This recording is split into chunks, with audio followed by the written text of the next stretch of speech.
வீட்டில் எல்லாருமே வந்து ஆக வேண்டிய செலவு எல்லாமே வந்து எடுத்து பார்த்துட்ருக்காங்க. அப்போ கரெக்டாக வந்து அங்கே வராங்க நம்ம மதி வந்து என்ன பண்ணுறாங்க, நம்ம பாக்கியராஜ் கிட்ட ஒரு நிமிஷம் அப்படின்னு சொல்லிட்டு காசு கொடுக்குறாங்க. அதை பார்த்து எல்லாம் அதிர்ச்சி அடைகிறாங்க. என்னம்மா எதுக்கு காசு அப்படின்னு பாக்கியராஜ் கேட்குறாரு. இல்லை வீட்டு செலவெல்லாம் நீங்கள் தான் பார்க்குறீங்கன்னு கேள்விப்பட்டேன், யார்கிட்ட காசு கொடுக்குறதுன்னு தெரியல, எனக்கு தேவையான வந்து செலவுகள் எல்லாமே வந்து எல்லாருமே பார்க்கக்கூடாதுல்ல, என்கிட்ட பேங்க்கில் அக்கௌண்ட்டில் கேஷ் இருக்குது அதான் கொடுக்குறேன், என்னோடய செலவுக்கான இந்த மாத பணம் இது அப்படி சொல்லிட்டு கொடுக்குறாங்க. அதை பார்த்துட்டு எல்லாம் அதிர்ச்சி அடைகிறாங்க. என்ன பண்ணிகிட்ருக்க நீ, உனக்கிட்ட யார் பணம் கெட்டது அப்படின்னு சொல்லிட்டு அவங்க மாமனார் கேட்குறாரு. இங்கே பாருங்கள், யாரும் கேட்டு கொடுக்க வேண்டியதில்லை, அவங்கவுங்களுக்கு தேவையான விஷயத்தை அவங்கவுங்க தான் பண்ணணும்.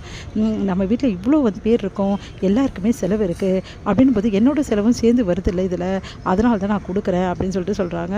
அதை கேட்டுட்டு வந்து எல்லாருமே சரி பாத்தியா இவளை ஏதாவது ஒரு பிரச்சனை கிளப்புறேன்னா இவளுக்கு தூக்கமே வராது போட்டிருக்கே அப்படின்னு சொல்லிட்டு மாமியார் வந்து சொல்கிறாங்க. அம்மா அதெல்லாம் வேணாம்மா, வீட்டு செலவுனா நார்மலாக எல்லாமே அவர் தான் பார்த்துப்பாரு, அதெல்லாம் ஒன்றும் வேணாம் மதி, சும்மா இரு அப்படின்னு சொல்லிட்டு மலை சொல்கிறாங்க.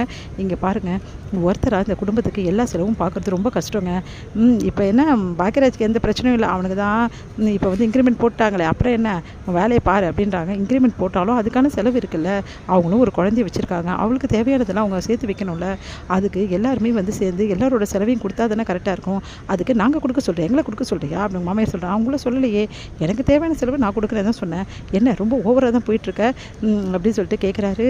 வந்து எப்பவும் போல் சுரேஷை பார்த்து மதி சொல்கிறாங்க. இங்கே பாருங்கள், நீங்கள் எவ்வளோ இந்த வீட்டுக்கு கொடுக்குறீங்க அப்படின்னோடனே, நான் என்ன கொடுக்கணும், அண்ணன் தான் எல்லாத்தையும் பார்த்துப்பாரு, நான் கொஞ்சம் கொடுப்ப தான் செய்வேன், கொடுக்காமலாம் இருக்க மாட்டேன், நீங்கள் கொடுக்குற செலவு உங்களுக்கான செலவே பத்தாது, இதில் என்னோடய செலவு எப்படி அட்ஜஸ்ட் ஆகும், அதனால தான் நான் கொடுக்குறேன். இந்த வீட்டில் இவ்வளோ பேர் இருக்கும், எல்லா பொறுப்பையும் அவரே பார்க்கணும் சுமக்கணும்னு எதுவும் கட்டாயம் கிடையாது அப்படின்னோடனே அப்படியே அதிர்ச்சி அடைகிறாங்க எல்லாரும்.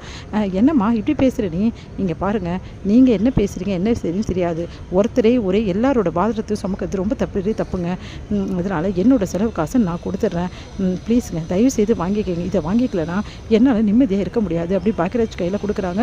பாக்கியராஜ் அப்படியே அதிர்ச்சி அடைகிற. மலர் வந்து வேணாம் சொன்னால் கேள் மதியனோடனே, இல்லைங்க ப்ளீஸுங்க நீங்கள் அவர்கிட்ட கொடுத்துருங்க சொல்லிட்டு மலர்கிட்ட கொடுத்துட்டு போயிடுறாங்க. இதை பார்த்து சுரேஷ் பயங்கரமாக அதிர்ச்சி அடைகிறாரு, செம்ம டென்ஷன் ஆகிறாரு. உடனே உள்ளே வராரு. என்ன ரொம்ப திமிராக தான் பேசிட்டு என்ன நினச்சிட்ருக்க, எதுக்காக காசை கொடுத்த அப்படின்னு சொல்லிட்டு கேட்குறாரு. அதுக்கு வந்து இங்கே பாருங்கள், நான் காசு கொடுத்ததுக்கு காரணம் இருக்குது, நீங்கள் கொடுக்கல அதான் நான் கொடுக்குறேன், நான் என்ன கொடுக்கல, ஆமாம் உங்கள் அண்ணனே எல்லா செலவையும் பார்த்துக்கணுமா, நீங்கள் உங்கள் விஷயத்துக்கு வந்து பார்த்துக்க மாட்டிங்களா அப்படின்னு சொல்லிட்டு கேட்டோன்னே அப்படியே அதிர்ச்சி அடைகிறாரு.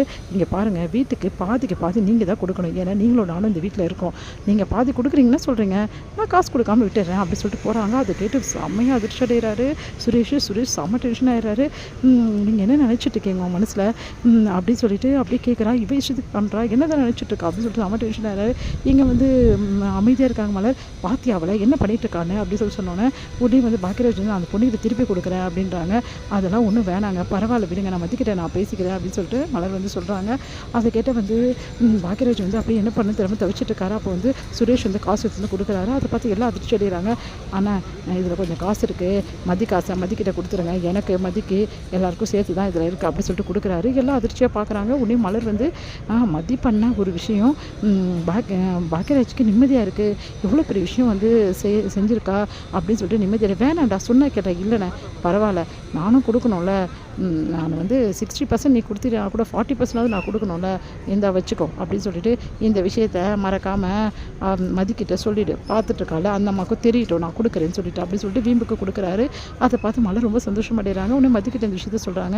அவர் கொடுக்கணும் தான் இவ்வளோ விஷயத்தையும் நான் செஞ்சேன் அப்படின்னு சொல்லிட்டு மதி சொன்னோன்னே, மதி ஏன் மதி எல்லாம் பண்ணுறேன்னொன்னே, இல்லைங்க இதுக்கப்புறமாவது நீங்கள் கொஞ்சம் சேர்த்து உங்கள் பொண்ணுக்கு வைங்க, இப்படியே இருந்தால் எல்லாருமே இப்படி தான் நடந்துப்பாங்க, முதல்ல நம்மளுக்கு என்ன தேவைன்னு நம்ம தாங்க சொல்லணும், அவர் சொல்லாமல் இருக்கிறது தான் இவ்வளோ பிரச்சனை, இப்போ கொஞ்சம் ப்ராப்ளம் சால்வ் ஆகிருக்குல்லன்னொன்னே தேங்க்ஸ் மதி அப்படின்னு சொல்லிட்டு கட்டி பிடிச்சிக்கிறாங்க மலர். இங்கே அப்படி டென்ஷனாக வராங்க மாமனாரும் மாமியாரும். இங்கே என்ன தாங்க நடக்குது, நம்மளுக்கு தெரியாமல் எல்லா விஷயத்தையுமே வந்து வேறு மாதிரி மாறிட்டுருக்கு, எனக்கு இதெல்லாம் கொஞ்சம் கூட பிடிக்கலாம், சரி விடு, இப்போ என்ன பிரச்சனை, சுரேஷ் கொடுத்ததுல உனக்கு என்ன பிரச்சனை, இருந்தாலும் மதி சொல்லி சுரேஷ் கொடுத்தது எனக்கு பிடிக்கலங்க அப்படி சொல்லிட்டு அவங்க மாமியார் போகிறாங்க. இன்னும் உடனே அவங்க மாமனாரும் யோசிக்கிறாரு.